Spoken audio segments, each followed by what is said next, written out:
show. It's like, what's the show's name again? Okay, ready guys? On here in 5, 4, 3, 2. Welcome back to All Women, Real Talk for Real Women. Our next guest is Bulelwa Badi. She's a finalist in the Raw Film Festival, and she also has her own short film called In Her Shoes that's busy coming up. It's actually in the making right now. But besides all of that, she's also a mother and a writer, and just an awesome lady. We have her right here. Hi, Bulelwa. Hey guys. Hi, Bulelwa. Welcome to the show. Thank you. Thanks So for having me. tell us a bit more about the short film that you're making at the moment. It's called In Her Shoes. I got a friend telling me about a film festival that was taking in like entries from aspiring writers that needed to cover stories that, you know, community issues and whatever. And then I submitted the story, which was about domestic sex trafficking, you know, which is something that unfortunately people don't really talk about or know much about, because we all know about, when we talk about sex trafficking, we know that girls get kidnapped and they get taken to Thailand or whatever, you know, when it's actually happening right under our noses, like right in our countries. Meeting a couple of women in Cape Town and talking to women that I found on the streets of Cape Town. So it's a combination of the stories of different women and how they found themselves in that position. In that position in the first place. Yeah. Yeah. And then in terms of just, the journey as to how it got you there, you also have a reason why it led you there. So tell us a bit more about that. One thing that we do is that we judge people, you know, when we find them in different circumstances in their lives. And I am one that used to really judge women that I saw on the street prostituting. And I was like, how do you, you know? And then I got involved in a difficult relationship and ended up doing drugs, getting really involved in drugs.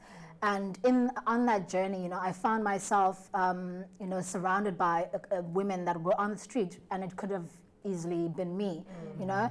And getting to know people and sort of getting to know their lives, you know, I heard different stories, you know, which made me so much more get so much more empathy for these women and get to see them for who they really are, and the different circumstances that actually brought them into the lives that they were living. And also realizing that could be me, that could be my sister, that could be anybody, you know? Anybody, yeah. You know? And so I just found it a very important story that could be told. And when I got clean and I got into recovery, that has always been something that was at the back of my mind, you know, as a writer. So I could say the story is semi-autobiographical because it is part of my experience, but also there's a lot of women that don't really have that voice that I have found now, and I just found that it's just a responsibility of mine to actually tell these stories. And also, I guess, a space of gratitude to find yourself where you're at, and now it's like your way of giving back by telling the story. I do consider myself lucky for basically, I could say, getting off the streets, because a life of drugs, that's where it puts you, you know? Getting off that street and being able to actually live a life with purpose and actually be able to do the things that I'm doing now. I am training as a psychologist, and that is also brought from the gratitude that I feel, you know, and being where I am now. So it's two things that don't look like that. It's not so sad, you know. I'm not doing a sad face. No, because it is, you know, it's a story. Yeah, it's a story of pain, but then there's a story of triumph at the end. Yes, you know? it is. I think for me, just personally, you know, I think each of us here can say that we know a woman who has hit rock bottom. Yeah. And we have perhaps been in our own spaces, in our own rock bottom. Yeah. So I think that's where it's just the understanding face that I had. Yeah. That it's just I get it. I felt it. I totally get it. I totally get you. And I think that too quickly we want to judge and be like, oh, please look at that one, you know? Yeah. And at the end of the day, anyone can find themselves in that situation. So you know, true. and I mean, big up to you for being where you are right now. We're gonna give you that pat on the back today, because it's amazing and it's powerful.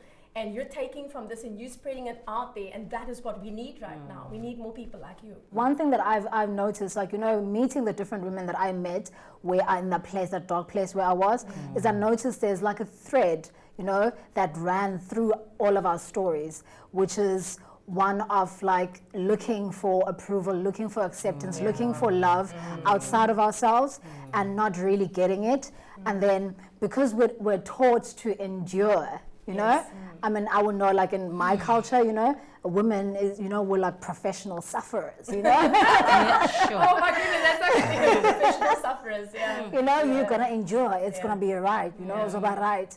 And so it doesn't really occur to us that you can actually leave. You know, you can actually pick yourself up and leave. And instead, we look for ways to numb all of that.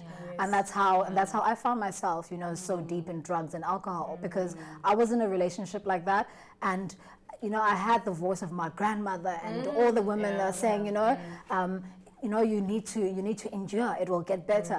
And it didn't make sense to me that you can actually pack your bags and go. And go. There we go. Sure. The amazing thing for me is that you've come through it and are now doing addiction counselling, Yes. which is, I mean, I think that must be quite a calling as well. A lot of people get clean and then go about their business.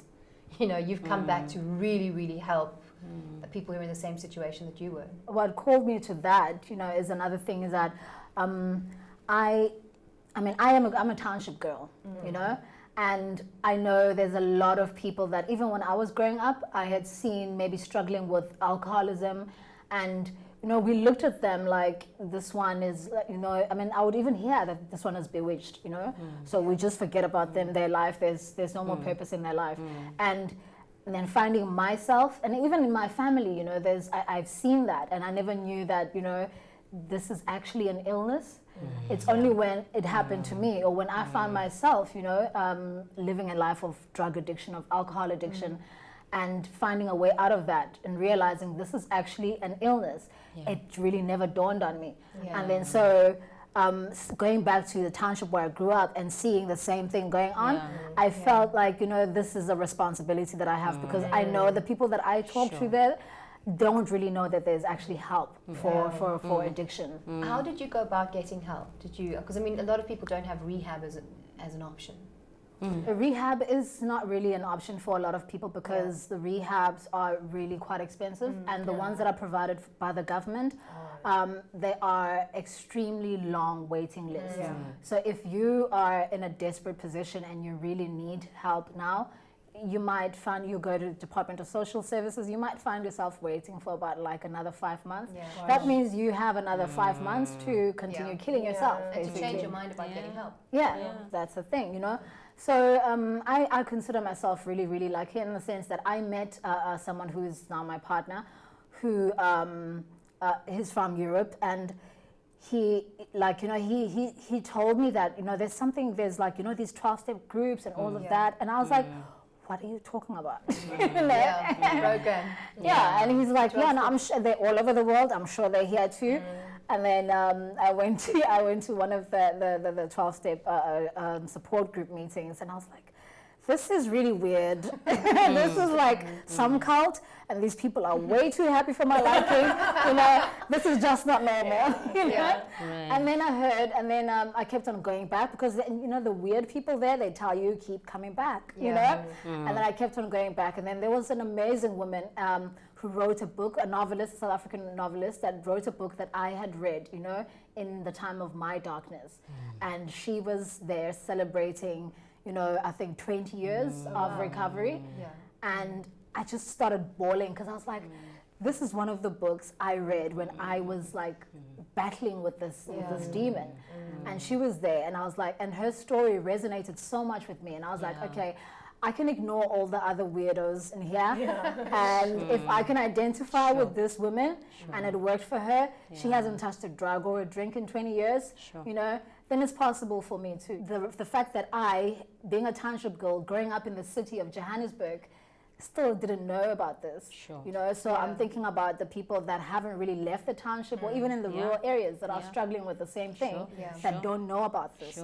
So my journey is about taking this kind of knowledge and awareness to them. For me, that's what I find so inspirational about your story, is you have gone through a particular experience that hasn't been easy, and you have been able to walk through that and arrive at a point of healing, and then you're taking it further. So you're not just keeping it to yourself, actually you are sharing it with other people in a way that can assist them to arrive at something that is more productive in their lives. But the inspiration of not being afraid of telling your own story, I think that's That's really important.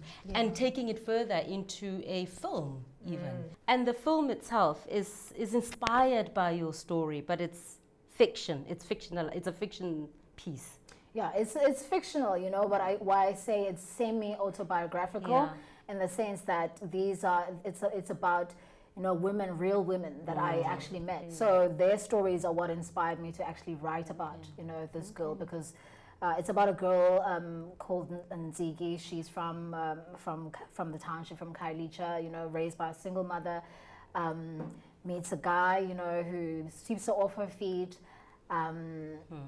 and sweeps the mother off the feet too, you know, and little do they know what his intentions are. He is a man that is part of a domestic sex trafficking ring, you know. She was just one of the women, the young girls that he targeted and brought to the city to sort of exploit in this kind of way. So they, you know, with domestic sex trafficking, it's not like people are taken out of the country or whatever. They're just isolated from their friends and family and promised this kind of life, you know, or this relationship that they've always been looking for. You know, which is why I say that there's this thread of, like, you know, women that just want to be loved and a man that sells you a dream. Before you know it, you're so deep in, you know, some dark, sinister underbelly of sex slavery. I think people need to realize that women are driven to that out of desperation for desperation because they need money for their children, desperation because they've become addicted to drugs. And I think we need to take a step back, and criminalizing prostitution is not the answer. There's one of the Scandinavian countries have criminalized soliciting, like the men who are going and buying. That's a crime, but being a prostitute's not. And that makes more sense to me, because why do we have to carry the brunt? If there wasn't a demand. Yeah, and criminalizing the woman, what you're doing is actually saying that, okay, she goes to prison and she comes out, she has a criminal record. Whether she wants to change her life and look for a different kind of work or whatever, she has a criminal record now. So what other options are you giving her? You know, than to go back to the streets. And in this particular situation, the woman ends up on the street, not even out of her own desperation, but because she is stolen, basically. And there is somebody who is really controlling her life because she's on the street, and she has to give the money to whoever the slave owner is. So she doesn't actually even have any autonomy. It's not even like she can keep all her autonomy. And another thing, what I found, you know, in my time spent, because I made friends with some of these women. And sometimes you ask them, like, why don't you go to the police? And they're like, no, if I go to the police, I'm a prostitute, I'm a criminal, I will get arrested. So they can't really go and look for help. And I think the sad thing is the guys who are selling them know that. Yes, of course.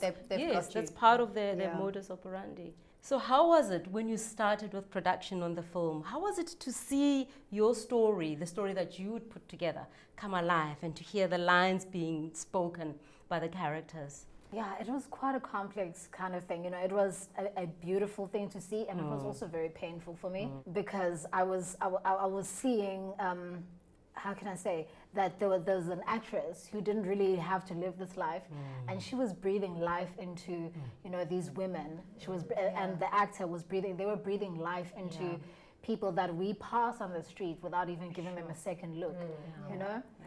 So for me, it was quite amazing, and to know that I have put this down, and I have had you know, people help me, mentor me into this process of actually putting my story out there. You know, I had an amazing mentor who's got, like, you know, quite a lot of experience in the film industry, and the wisdom that she shared with me. Yeah, I feel quite lucky, actually. Sure. Well, thank you, Bulelwa, for coming to our show and showing such courage, really, in sharing your story. Thank you very much. And that is all that we have on our show for today. Well, you can also follow us on social media, on Facebook at All Women TV, also Instagram at All Women TV, as well as Twitter and YouTube. And if you enjoyed this episode, please share it with your friends and on your social media accounts. If you didn't, don't tell anyone about it. We'll see you next time on All Woman. Yeah.